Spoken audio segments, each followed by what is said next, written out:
রাজধানীর কাঁচা বাজারে নিত্যপণ্যের দামে আগুনের উত্তাপ। মাত্র 4 থেকে 5 দিনের ব্যবধানে কিছু সবজির দাম বেড়েছে প্রায় দ্বিগুণ। সরবরাহ সংকটের অজুহাতে কাঁচা মরিচ 120 থেকে বেড়েছে 200 টাকায়, শসা 80 থেকে বেড়ে হয়েছে 150 টাকা, আর করলা 60 থেকে বেড়েছে 100 টাকায়। বৃষ্টির দোহাই দিয়ে খুচরা বিক্রেতারা ইচ্ছে মতো বাড়াচ্ছেন দাম। এতে প্রতিটি পণ্যই এখন সাধারণের নাগালের বাইরে।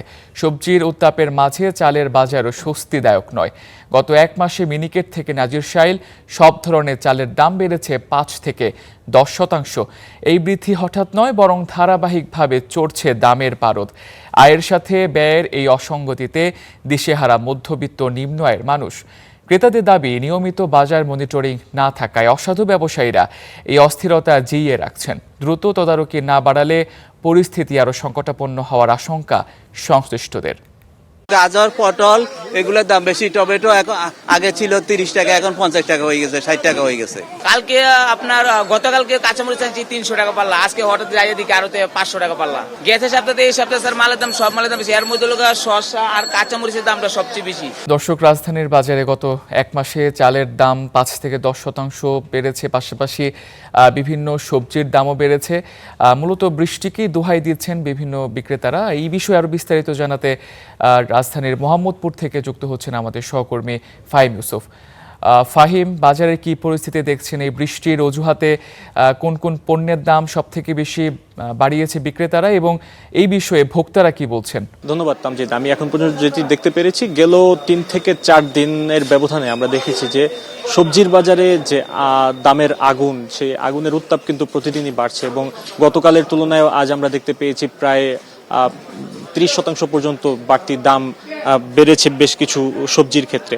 তবে আমরা এখন একটি চালের আড়তে রয়েছে, মোহাম্মদপুর কৃষি মার্কেটের। এই চালের আড়তে আমরা আড়তদার যারা রয়েছেন তাদের সঙ্গে কথা বলে যেটি জানতে পেরেছি যে শুধুমাত্র আমদানি করা যে মিনিকেট চাল রয়েছে, ভারত থেকে যে মিনিকেট আমদানি করা হয়, সেই মিনিকেটের ক্ষেত্রে 3 থেকে 4 টাকা বাড়লেও বেশিরভাগ চালের ক্ষেত্রেই এখন পর্যন্ত তারা কিন্তু লসে রয়েছেন। তারা বলছেন যে চলতি মৌসুমের যে ধান, সেই ধান নতুন করে বাজারে আসায় অতিরিক্ত মজুদ হয়ে যাওয়ার ফলে কিন্তু চালের বেশিরভাগ চালের ক্ষেত্রে দাম অনেকটা পড়ে গিয়েছে, এবং দাম পড়ার কারণে তারা অনেকেই কিন্তু লোকসান তাদেরকে গুনতে হচ্ছে।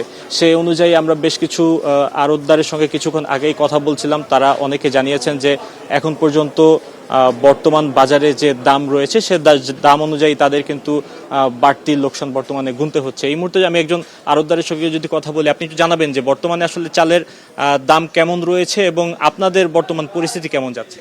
চালের বাজারে বর্তমানে কাস্টমার নাই, আর চালের বাজার অনেক কম বলতে মোটা চালগুলা 40-42 টাকা দাম, আর 28 চালগুলা 45 থেকে 48 টাকা দাম। তো আর ধান হয়েছে, ধানের মন হইল 700 টাকা মন।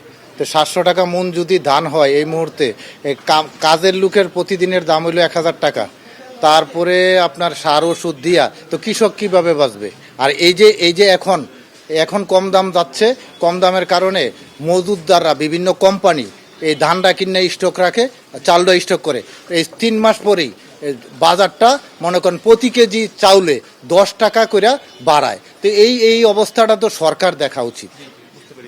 তো যেমনটি শুনছিলেন তামজিদ, যে বর্তমানে আসলে বেশ কিছু ক্ষেত্রেই আড়তদার যারা রয়েছেন, খুচরা পর্যায়ে যে সকল ব্যবসায়ী রয়েছেন, যাদের কাছে অতিরিক্ত মজুদ ছিল, তাদের ক্ষেত্রে কিন্তু বাড়তি লোকসান তাদের গুনতে হচ্ছে, এবং বেশ কিছু জায়গা দিয়ে তারা বোঝানোর চেষ্টা করছেন যে বর্তমান পরিস্থিতিতে আসলে তারা এক ধরনের টিকে থাকার লড়াইয়ে নেমে গিয়েছেন। তবে দু একটি মিনিকেটের ক্ষেত্রে কিন্তু দাম বাড়লেও বেশিরভাগ চালের ক্ষেত্রে বর্তমানে এখন দাম নিচের দিকেই রয়েছে বলা যায়। এই ছিল আমার কাছে সবশেষ।